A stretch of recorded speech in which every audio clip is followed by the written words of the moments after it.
Os 7 pecados capitais. Eles existem em cada um de nós. Esses pecados são fatais, eles têm um efeito gravemente destruidor na vida espiritual de uma pessoa.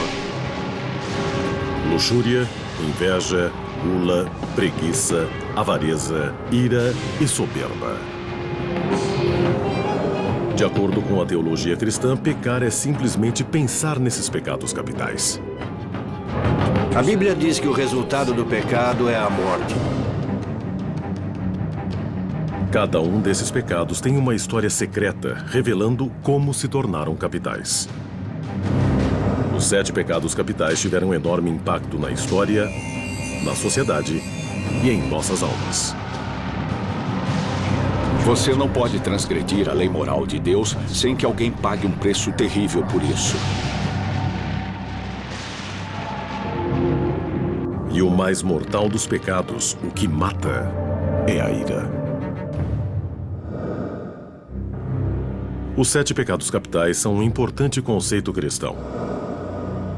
Mas eles não aparecem na Bíblia Sagrada. Só aparecem nos desertos do Egito, mais de 300 anos depois que o Novo Testamento foi escrito. Por volta do ano 375, um monge chamado Evagrius Ponticus recolheu-se a um monastério cristão. Ali, ele começou a catalogar as tentações da alma humana e criou uma lista das mais perigosas. Evagrius criou então uma lista com 8 terríveis tentações. A ira era a mais mortal. Evagrius acreditava que a ira era o pior dos males porque ela cega o homem. Ele escreveu: um homem furioso não pode ver a luz, e a oração de uma pessoa furiosa é uma abominação. Os 7 pecados capitais só foram codificados no ano de 590, quando o Papa Gregório o Grande reexaminou a lista de Evagrius. Reduziu a lista para 7, mudou seu nome de tentações para pecados e declarou que eram mortais.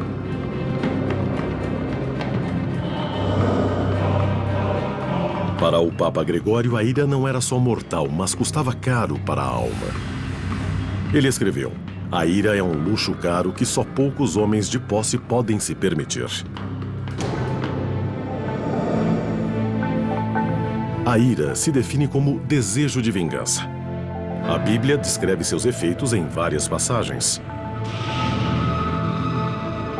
E 3 histórias bíblicas mostram a evolução desse pecado. No Gênesis, o primeiro livro do Velho Testamento ou Bíblia judaica, ninguém fica mais irado do que Deus. No capítulo 6, Deus fica furioso contra sua maior criação e decide começar tudo de novo. Ele manda uma chuva terrível por 40 dias e 40 noites para inundar a terra e declara que destruirá da face da terra qualquer coisa viva que ele tenha criado. Deus só permitiu a sobrevivência de um homem bom e sua família, Noé. No capítulo 11, Deus desencadeia novamente sua ira, mas desta vez ele é mais preciso e controla sua fúria. As pessoas de Babel construíram uma torre para subir aos céus. Deus acha isso ofensivo e destrói a torre, espalhando as pessoas pelo mundo. Em vez de matar todas as espécies do mundo, Deus pune só a humanidade. Deus fica realmente furioso às vezes. E cuidado com ele, porque as pessoas são destruídas e famílias são arrasadas. Finalmente, no capítulo 18, Deus se volta contra a humanidade de novo, mas desta vez só pune as cidades pecadoras de Sodoma e Gomorra. Deus, furioso, manda do céu uma chuva de fogo e enxofre. Deus localiza sua ira. Ele evolui de destruir tudo a só punir a humanidade e depois só punir os moradores de Sodoma e Gomorra. Segundo os teólogos, há uma mensagem na ira de Deus. Acho que a ira de Deus é um modo de expressar que ele se envolve muito com o modo da humanidade viver sua vida. Do mesmo modo que os pais se zangam quando os filhos fazem algo errado. Essas histórias têm a ver com o modo como vivemos em sociedade. É uma forma de controle de massas, de dirigir as pessoas para atividades adequadas e de explicar as coisas que acontecem na vida, boas ou más. O Velho Testamento está cheio de relatos de brutalidade e de atrocidades. O assassinato de Abel por seu irmão Caim, no Gênesis, ou o ataque do rei Saul a Davi, no livro de Samuel. Essas histórias não são para fracos, mas querem ser lições objetivas sobre as consequências mortais do pecado da ira. O segundo livro da Bíblia, o Êxodo, introduz os 10 mandamentos e marca uma reviravolta na percepção dos pecados. A grande inovação dos 10 mandamentos, que os distingue das culturas pagãs que antecederam a Bíblia, é que Deus quer saber como eu trato você. Nas culturas pagãs, Deus quer saber como eu trato a Deus. No judaísmo e depois na cristandade, minha relação com você é minha relação com a imagem de Deus. E pecar é uma violação contra Deus, seja o pecado dirigido a Deus ou dirigido a você. O quinto mandamento diz: não matarás. Sábios religiosos veem nisso uma clara mensagem de Deus. O pecado da ira tem consequências sérias. Ironicamente, o portador dos 10 mandamentos, Moisés, é um homem colérico. No Êxodo, Moisés vê um egípcio surrar um escravo hebreu e mata o homem em um acesso de fúria. Mais tarde, no Monte Sinai, Moisés volta com as tábuas da lei que Deus lhe deu e encontra os israelitas adorando o bezerro de ouro. E ali mesmo tem um acesso de fúria e quebra as placas dos mandamentos em 1000 pedaços. É exatamente esse tipo de fúria que pode ser muito danoso se sair do controle. Neste caso, o dano foi tal que as tábuas ficaram destruídas e tiveram de ser substituídas. Nos dois casos, Deus não pune Moisés, mas usa sua ira para ensinar a ele as armadilhas do pecado. É interessante ver nesse episódio que a ira de Moisés faz parte da experiência humana. Todos ficamos furiosos às vezes, e negar a fúria não é psicologicamente saudável nem é realista. Então Moisés ficar furioso naquele momento é algo perfeitamente humano. A visão do Velho Testamento sobre a ira perdura no entendimento judaico tradicional. Na Bíblia judaica, o pecado é a consciência que a ira traz. Se a ira levar à crueldade, ou à violência, ou à opressão, ou a perseguições, então ela é um pecado. Mas se for uma emoção sentida pelo indivíduo e não tiver nenhuma consequência, a ira pode ser forte, mas não é pecaminosa. O pecado da ira terá uma nova visão na Bíblia cristã. Uma das primeiras histórias do Evangelho de Mateus se refere ao rei de Israel e às terríveis consequências de sua fúria. O Evangelho narra o nascimento de Jesus. Herodes, o rei de Jerusalém, fica sabendo que uma profecia diz que o novo rei dos judeus nasceu. A possibilidade de perder o trono deixa Herodes enfurecido. Herodes ficou furioso porque estava preocupado com o seu poder. Podia realmente haver um rei dos judeus. Todos tinham ouvido dizer que ele tinha nascido quando Herodes não foi capaz de verificar os fatos. Ficou furioso e saiu trucidando todos os bebês da mesma idade para poder apanhar aquele que seria pretendente ao trono. O episódio foi chamado de Massacre dos Inocentes. Os evangelhos dizem que Herodes matou todas as crianças de 2 anos ou menos que estavam em Belém e seus arredores. Jesus só sobreviveu porque sua família fugiu para o Egito. É claro que qualquer relato de um massacre de bebês é tão horrível para nosso entendimento que nós sentimos um imediato repúdio a esse tipo de coisa. Ao mesmo tempo, uma nova visão de pecado e de suas origens emergiu na tradição judaico-cristã. O que faria alguém cometer algo tão inimaginável quanto exterminar crianças?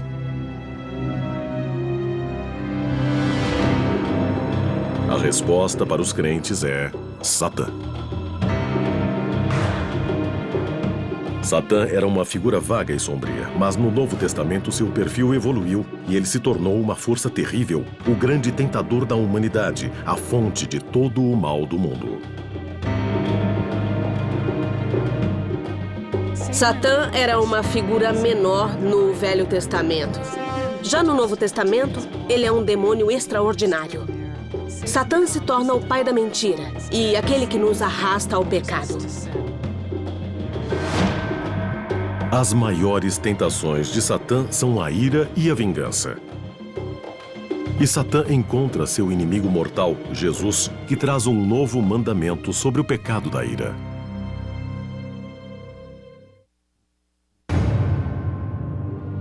Os 7 pecados capitais são a porta de entrada para o inferno.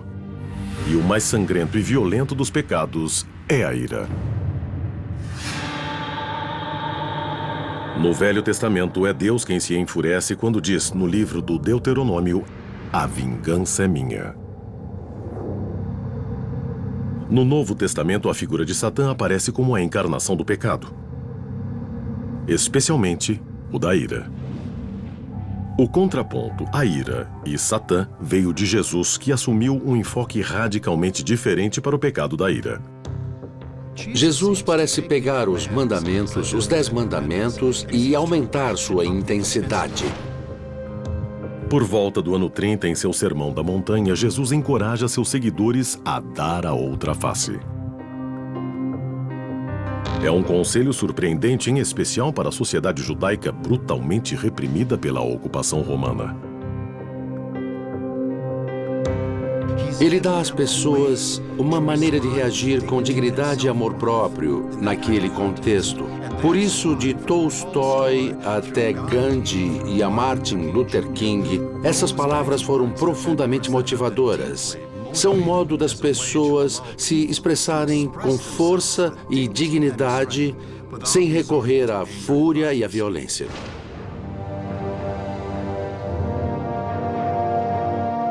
Jesus parece se recusar a ceder ao pecado da ira, mesmo quando os romanos o torturam e crucificam. A ira de Deus evoluiu para o lado oposto. Em vez de clamar por uma justa vingança, Jesus murmura com seu último sopro: Pai, perdoai-os, porque não sabem o que fazem. É um momento poderoso para uma pessoa inocente que está sofrendo numa cruz. É uma frase incrível sobre como podemos superar a vingança e superar a ira. A condenação do pecado da ira não é exclusiva da cristandade. Todas as religiões do mundo rotulam a ira como a maior transgressão, apesar de cada uma ter seu ponto de vista.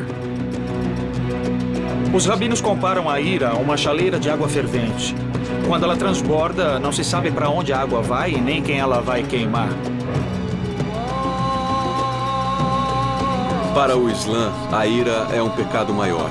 O profeta disse que nossa melhor parte é a que mais demora a se irar e a nossa pior parte é a que mais demora a superar a ira. Na cristandade, há diferentes opiniões sobre o pecado da ira. Na visão protestante da nossa história, a ira pode ser um pecado, mas não é um pecado em si. É o que você faz com ela. A igreja diz que temos paixões e que a paixão leva ao pecado. Você não pode destruir ou matar as paixões. Elas têm de ser purificadas, redirecionadas e transformadas. Mas todas as vertentes cristãs concordam. O pecador que não transforma sua ira está condenado ao inferno.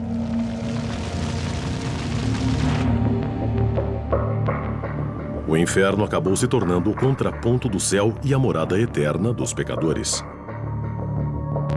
Muitos acham que Jesus se referia ao inferno quando falou de Hades.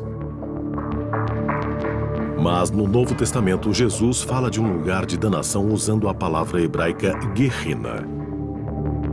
Originalmente, Gehenna se referia a um depósito de lixo das portas de Jerusalém, onde as pessoas queimavam detritos. Jesus usou essa palavra como símbolo do destino que espera os pecadores. Você pode aproveitar hoje, mas o que acontece quando morre?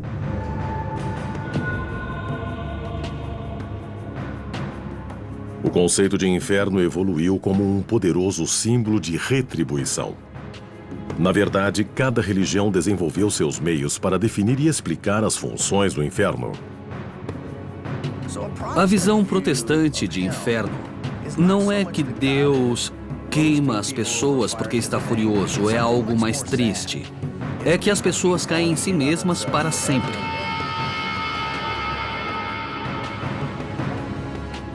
A Igreja Ortodoxa tem uma visão filosófica. A Igreja Ortodoxa diz que Deus não manda ninguém para o inferno, que o inferno é autoimposto. Um dos maiores ensinamentos da Igreja Ortodoxa é a misericórdia eterna, a compaixão e a justiça. No Islã, o inferno não é um destino eterno, mas um aprendizado. O Corão descreve o inferno como desagradável, mas há um elemento psicológico.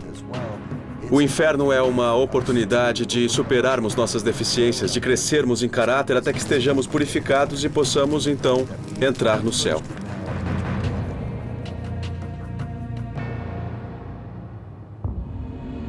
Talvez a descrição mais brilhante do inferno tenha sido feita em 1320 pelo poeta Dante Alighieri. Seu retrato intenso e elaborado da danação eterna conquistou a imaginação do mundo cristão. Em A Divina Comédia, Dante descreve sua jornada enquanto desce pelos 9 níveis do inferno. Algumas descrições são tão claras que ficaram na mente das pessoas por muitos anos. A jornada de Dante é aterradora porque testemunha a penitência de cada pecado capital. E em cada caso, o castigo se ajusta ao crime. O pecado da ira fica no 5º nível, nas águas pantanosas do rio Styx. Aqui, uns batem cruelmente nos outros enquanto tentam desesperadamente sair do rio. E Dante assiste à tentativa de cada um de mutilar o outro.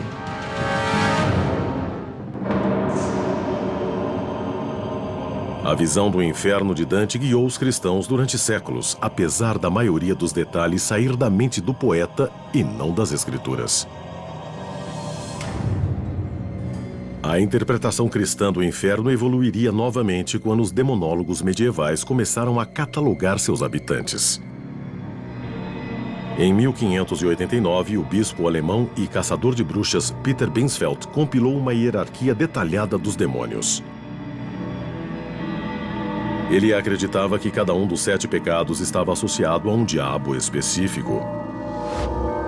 Binsfeld escreveu que o príncipe demoníaco do pecado da ira se chamava Amon. Amon era provavelmente uma referência ao antigo deus egípcio do sol, Amun, cuja veneração em meio às pirâmides remontava a 1550 a.C. Binsfeld descreveu o demônio da ira como um monstro que cospe fogo, com bico de corvo e cauda de serpente. Ele tentava os homens com poder e os destruía por sua própria ira. Mas Binsfeld achava que havia outra entidade demoníaca que também controlava o pecado da ira. O demônio superior da ira não era ninguém menos do que o próprio rei do inferno, Satã. A ira está ligada a Satã. A ira mal conduzida pode levar à violência ou ao assassinato. Portanto, é uma emoção muito poderosa e não é surpresa que a ira se ligue a Satã, porque de todos os demônios, Satã é o mais poderoso. Durante séculos, o medo de Satã e da condenação ocuparam o centro da noção de pecado. No mundo atual, muitos acham que essas preocupações sobre o poder do inferno perderam relevância. Todos conhecemos melhor a natureza do universo e o que há em cima e embaixo de nós. Há quem creia que o pecado da ira tenha levado a um conceito criado pelo homem ainda mais diabólico: a encarnação do inferno na vida terrena, a guerra.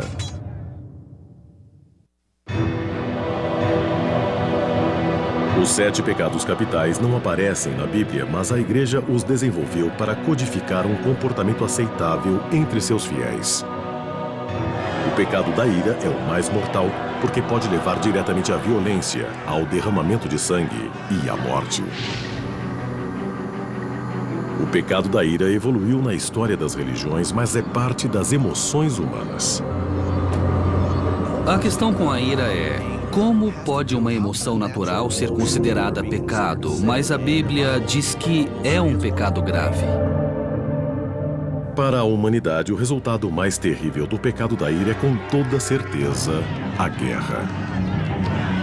Acho que a ira decididamente causa guerra e também prolonga essa guerra porque gera uma reação em cadeia que às vezes pode não ter fim. A ligação entre a ira e a guerra é mais antiga do que a Bíblia hebraica. Ela aparece em uma das mais antigas obras literárias do mundo, a Ilíada. A Ilíada é a história da Guerra de Troia. A tradição diz que o poema épico foi escrito pelo poeta grego Homero aproximadamente no século 9 a.C., mas se refere a eventos que podem ter ocorrido 200 anos antes. A primeira palavra do texto revela seu tema: a ira. Ela trata da ira de Aquiles e do que ele fez, e da fúria que se manifesta com poder no andamento de suas ações, mas que também o levou à própria destruição. Em dado momento no desenvolvimento do épico, a Guerra de Troia fica paralisada por causa da ira de Aquiles. Ele não estava furioso com o inimigo, mas contra seu próprio comandante, por ele ter levado sua amada escrava, Briseis. Aquiles se retirou da luta e os gregos sofreram uma terrível derrota. Só quando seu melhor amigo é morto, Aquiles refocaliza sua raiva e retorna à batalha. Por séculos, a narrativa da Guerra de Troia serviu de lição de como o pecado da ira leva ao egoísmo, à desonra e, finalmente, à morte. Em 480 a.C., uma geração de guerreiros gregos levaria essa lição à prática. Os soldados de Esparta, universalmente reconhecidos como os melhores guerreiros do mundo antigo, tornaram-se lendários por sua luta heróica na Batalha das Termópilas. A preparação para essa batalha foi pouco ortodoxa. Há relatos, aliás, surpreendentes, de que, antes de entrar em combate, os comandantes espartanos traziam músicos para tocarem composições suaves, serenas e tranquilizadoras para a tropa, para que ela se acalmasse antes da batalha. A lógica disso é que os espartanos sentiam que você não precisava sentir raiva para ser valente. Para matar, os espartanos tentavam evitar o pecado da ira, preferindo se focar em uma calma determinação.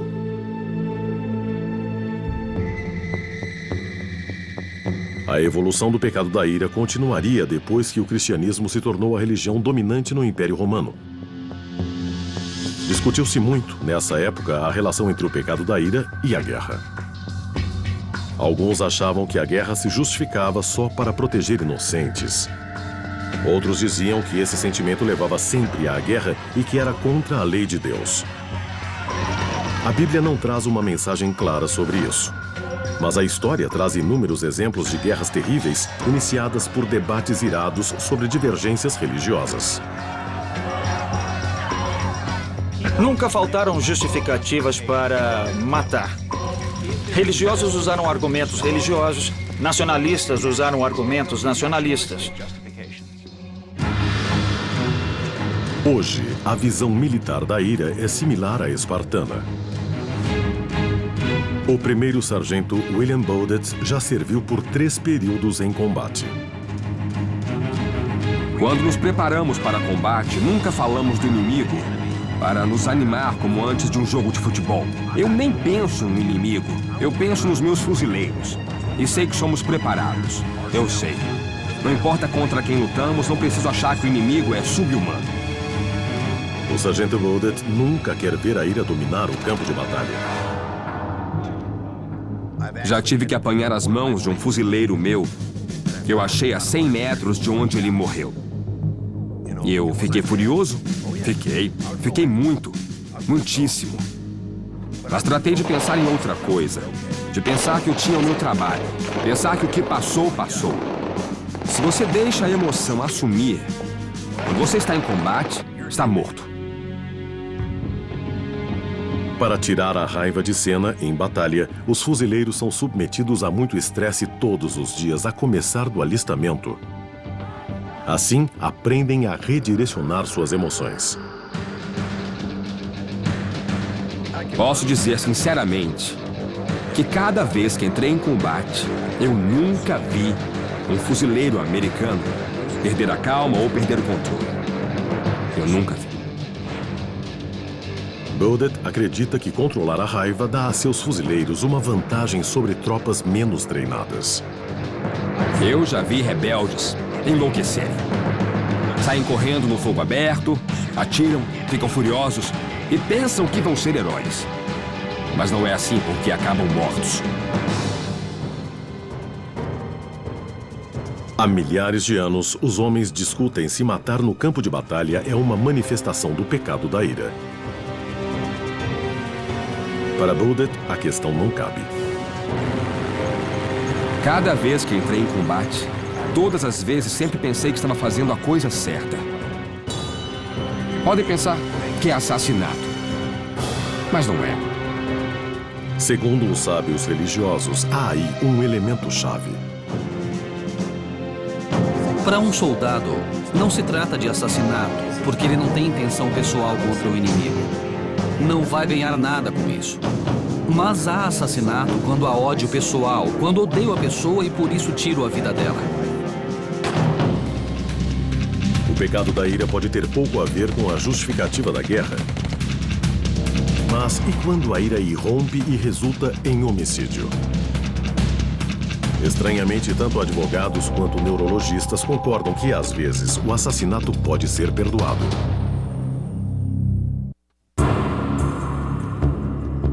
Os 7 pecados capitais foram compilados pela Igreja como guia de coisas a evitar para chegar ao céu. O mais mortal dos pecados, o que mais vezes derrama sangue, é o pecado da ira. Mas na história americana tem havido uma razão perfeitamente aceitável para uma manifestação da ira que resulta em assassinato. É o chamado crime de paixão. Geralmente, pensamos em crimes de paixão como tendo a ver com relações românticas ou com casamento. É exatamente aí que um tipo de fúria frequentemente gera uma violência brutal.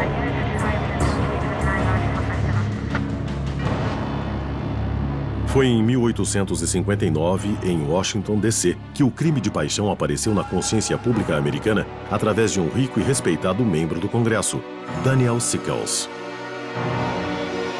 Ele descobriu que a esposa estava tendo um caso com Philip Barton Key, que era filho de Francis Scott Key. E ele ficou tão furioso que pegou suas pistolas e planejou o assassinato. Armado com 2 pistolas e acompanhado do melhor amigo, Sickles enfrentou Philip Key nas ruas de Washington. Ele atirou uma vez no peito e depois, enquanto o homem ferido pedia por clemência, Sickles atirou mais 2 vezes. Os tiros foram tão perto da Casa Branca que o amigo de Sickles, o presidente James Buchanan, ouviu tudo. Sickles imediatamente confessou e foi preso. Foi acusado de assassinato doloso, mas uma equipe de prestigiosos advogados e vários políticos concordaram em serem seus defensores. A defesa se pautou na alegação de insanidade temporária, dizendo que era possível, nos termos da lei, a pessoa ficar temporariamente incapaz de saber o que é certo e errado. E depois de cometido o crime, recuperar essa capacidade. O júri absolveu Sickles. O público ficou mais indignado com o perdão e a reconciliação dele com a esposa do que com o crime e a curiosa absolvição. Ele foi a primeira pessoa na história americana a ser bem-sucedida a usar insanidade temporária como defesa. Eu acho que ele devia ter cumprido pena pelo que ele fez. Mas a impressão é que as pessoas acham que esse tipo de ira é compreensível, que imaginam como se sentiriam se fossem confrontadas ao fato da esposa ou do marido ser infiel.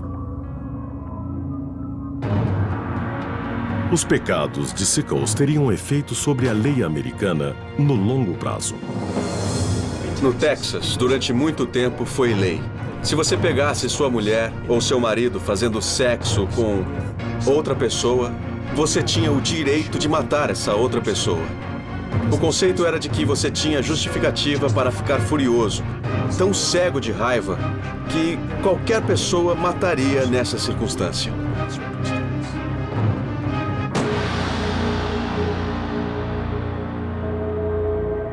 Alguns acreditam que a defesa alegando insanidade temporária não passa de um truque, uma brecha legal para quem caiu no pecado da ira. Hoje, os cientistas estão investigando exatamente de onde vem a ira. O cérebro recebe muitas informações, tanto do mundo externo quanto de dentro do corpo. Há uma parte do cérebro chamada amígdala, que tem por função olhar para todas essas informações e se fazer uma pergunta. É uma ameaça?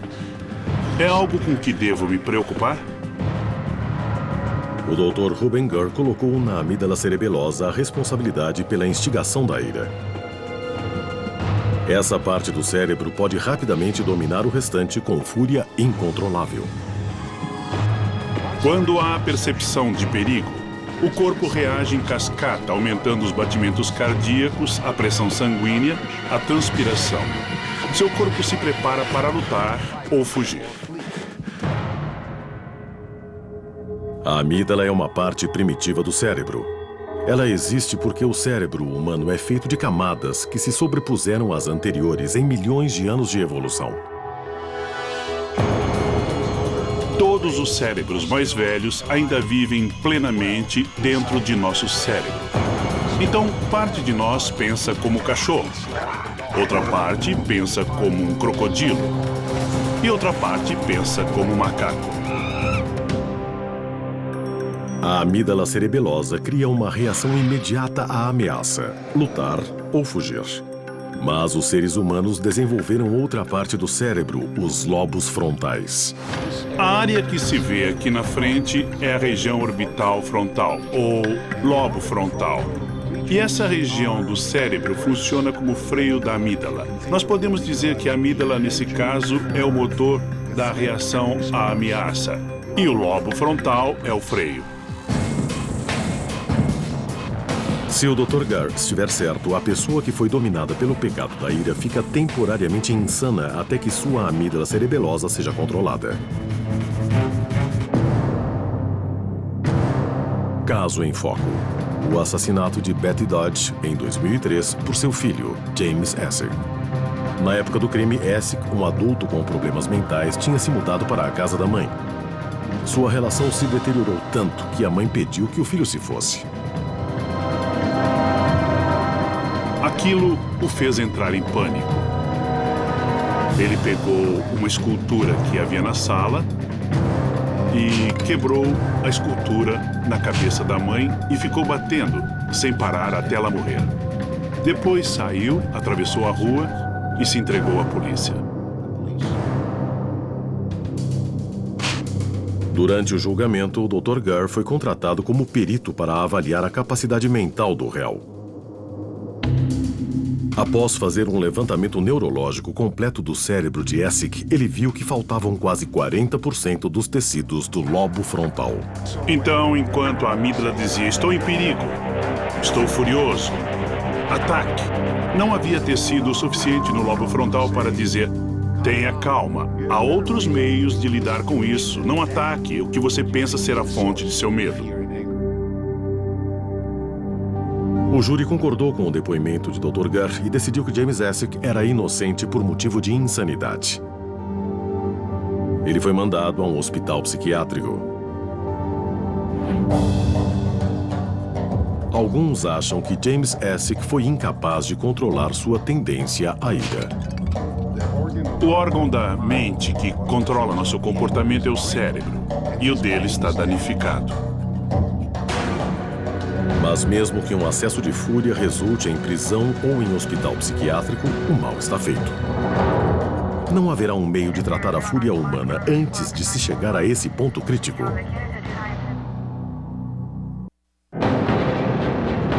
Os 7 pecados capitais orientam os cristãos há séculos. Embora haja consequências para os pecados da luxúria, da avareza, da inveja, do orgulho, da gula e da preguiça, as decorrências mais mortais vêm do pecado da ira. Quando estamos irados, perdemos o controle. Nessa hora, beiramos a possibilidade de violência física. Quando caímos na tentação da ira, nós nos perdemos.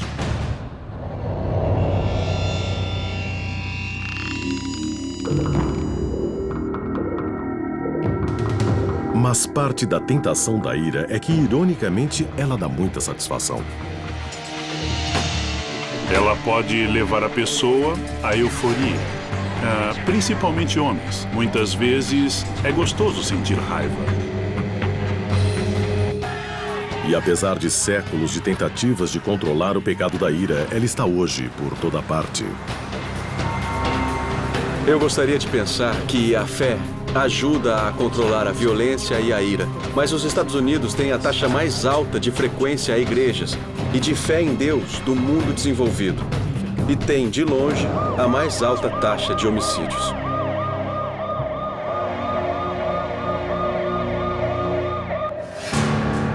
O conceito do pecado da ira evoluiu com os séculos. A teologia cristã já disse que quem comete esse pecado será atormentado no inferno.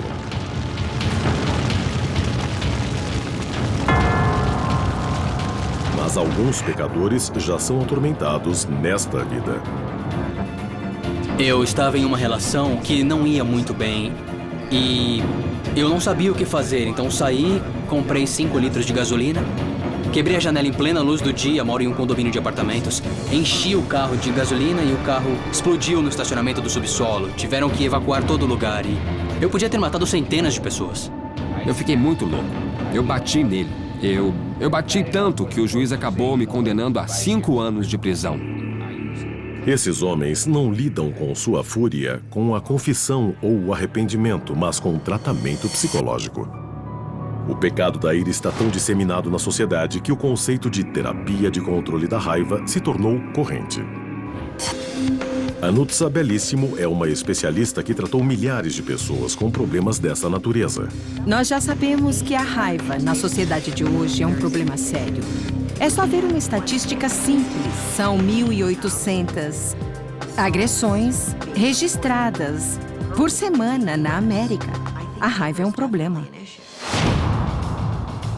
Para Belíssimo, a ira não é um pecado mortal, mas um comportamento inadequado. Não acredito que possamos nos livrar da ira. Eu sinto que ela é uma emoção humana muito necessária. Para mim, a raiva é uma bandeira vermelha, um modo de eu reconhecer que há coisas com as quais eu não estou lidando bem. É melhor assumir o que está sentindo. Peritos dizem que para superar o pecado da ira, vale mais criar contatos do que tentar controlar o sentimento. E é por isso que nós acreditamos que dizer à pessoa que sua raiva está destruindo a relação com a esposa ou com os filhos parece funcionar muito bem. Ter um relacionamento relacionamento é o que a humanidade busca. Uma conexão com os outros. Diz a tradição que o pecado da ira é punido com a condenação eterna. Mas Belíssimo acha que esse enfoque religioso da ira é inútil no mundo moderno. Nunca fiz um paciente ter medo de ter raiva, porque pode ir para o inferno. Nunca pude usar isso como ferramenta. Mas alguns contestam esse argumento. Um homem chamado Howard Storm, por exemplo, diz que vivenciou o poder demoníaco da ira. Em 1985, Howard Storm, um professor de artes de 38 anos, tinha problemas de raiva. Eu nunca machuquei minha mulher ou os meus filhos, mas eu gritava com eles, atirava a mesa da cozinha longe e jogava a mesa pela sala, arrebentava objetos e outras coisas assim. Mas em uma viagem a Paris, Howard Storm teve de ser atendido no pronto-socorro de um hospital à morte com uma perfuração intestinal. Sempre semiconsciente, ele percebeu que não estava sozinho. Primeiro eu vi pessoas que me chamavam pelo nome de fora do quarto para que eu fosse com elas. Eu perguntei pelo médico por que eu ia ser operado e me disseram para andar logo, que sabiam disso. Não tinham tempo para perguntas, que eu saísse. Semiconsciente, Storm foi levado por um longo corredor. E, de repente, ele foi furiosamente atacado por todos os lados. Só nessa hora, ele percebeu que não estava mais no hospital. Enquanto eu pude, lutei com toda a força, mais para me defender, tentando escapar dos golpes, dos socos e dos chutes. Eu fiquei todo arranhado, mordido, apanhei de todo lado na escuridão. Não há palavras para descrever isso. Assustador, terrível, apavorante. São palavras que não servem. A essa altura, o ateu Storm fez uma coisa que nunca pensara em fazer antes. Começou a rezar. Um raio de luz apareceu e o liberou dos agressores. E ele se viu de volta ao quarto de hospital, vivo de novo. Howard Storm acha que só há uma explicação para essa experiência quase mortal. De certa forma, penso que foi uma oportunidade. Eu tive a chance de experimentar o inferno. Quando se recuperou de seus problemas médicos, Storm viu que tinha a chance de mudar sua relação com o pecado da ira. Desde que aconteceu, não tive mais essa ira, essa fúria fora de controle. Nunca mais aconteceu. Seja a experiência de Storm realmente uma descida ao inferno, seja apenas uma terrível alucinação, o efeito nele foi profundo e transformou suas relações com a esposa, a família e suas próprias emoções. Storm acha que sua experiência, que lembra a fase medieval da evolução da ira, pode beneficiar outras pessoas. Uma das coisas que me motiva sinceramente é que eu não quero que ninguém vá para o inferno. Estou em missão de Deus para evitar que vão para o inferno. O pecado da ira evoluiu por milênios. Da ira de Deus, no livro do Gênesis, ao perdão de Jesus nos Evangelhos, das punições de Dante no inferno, aos tribunais que tentam administrar o pecado mortal. O pecado da ira é o mais mortal de todos? A resposta pode não importar, porque no fim, todos seremos julgados, alguns por seus pares, outros por um poder superior. E para os que sofrem o tormento da ira, o próprio pecado pode ser suficiente para criar o inferno na Terra.